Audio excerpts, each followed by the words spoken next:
Салам радиосунда жаңылыктар. Саламатсыздар бардыктуу радио каармандар жана YouTube көрүүчүлөр, эфирде жаңылыктар түрмөгү, аны менен мен Кудайберди Дүйшоев алып барам.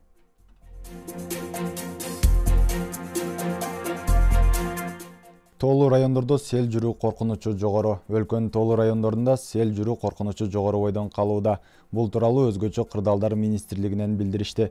Маалыматка таянсак, 26 июнда күтүлүп жаткан нөшөрлүү жаан-чачынга байланыштуу Кыргызстандын тоолуу жана тоо этектериндеги райондорунда сел жүрүшү мүмкүн.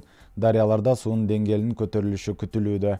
Министрликтен билдиришкендей, буга байланыштуу коопсуздук иш-чараларды сактап, жергиликтүү калктын жана мекемелердин, ишканалардын, уюмдардын күч каражаттарын тартуу менен арыктарды, суу өткөрүү түтүктөрүн жана ошондой эле дренаждык түйүндөрдү тазалоо иш-чараларын жүргүзүү зарыл.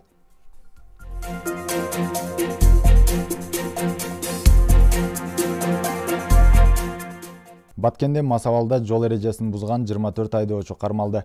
Бул тууралуу Сала медиага жол кыймылынын коопсуздугун камсыздоо бөлүмүнүн басма сөз катчысы Бектемир Мамытов билдирди. Маалыматка ылайык, 19 июндан 25 июнга чейин Баткен облусу боюнча жалпы 863 жол эрежелерин бузуу фактысы аныкталган.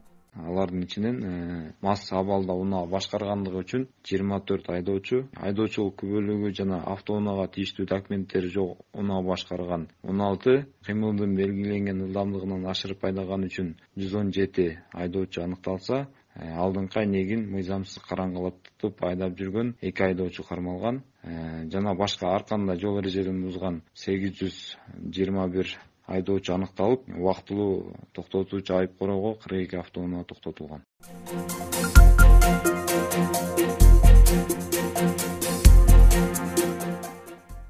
Кыргызстандыктар 28 июнда эс алат. Бул күн Курман айт майрамына карата эс алуу күн деп белгиленди. Бул тууралуу Эмгек, социалдык камсыздандыруу жана миграция министрлигинен кабарлады. Мусулмандардын эң чоң майрамдарынын бири Курман айт орозо бүткөндөн кийин 70 күндөн кийин болот.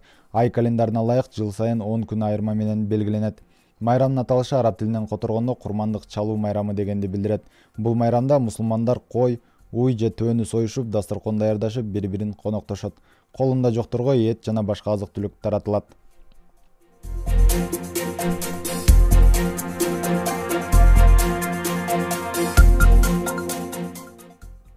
Баткен шаарында Курбан айт намазы каякта окулат?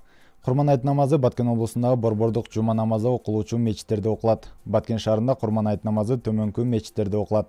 Борбордук Нумани мечити, Чынарбактагы Абу Бакыр Сыдык мечити, Батмунун жанында жайгашкан Абу Бакыр Сыдык мечити, Кызыл жол Тегирмен башы номер 1 мечити, Эмсодогу Ихсан мечити жана Билал мечити.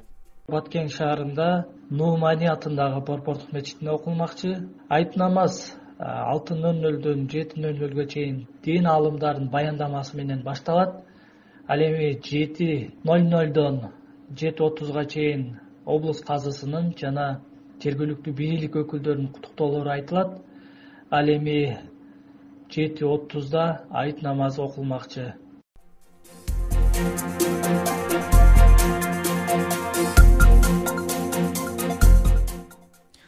Акыркы саатка алынган жаңылыктар ушулар болду. Кайрадан эфир аркылуу амандашканча саламатта туруңуз.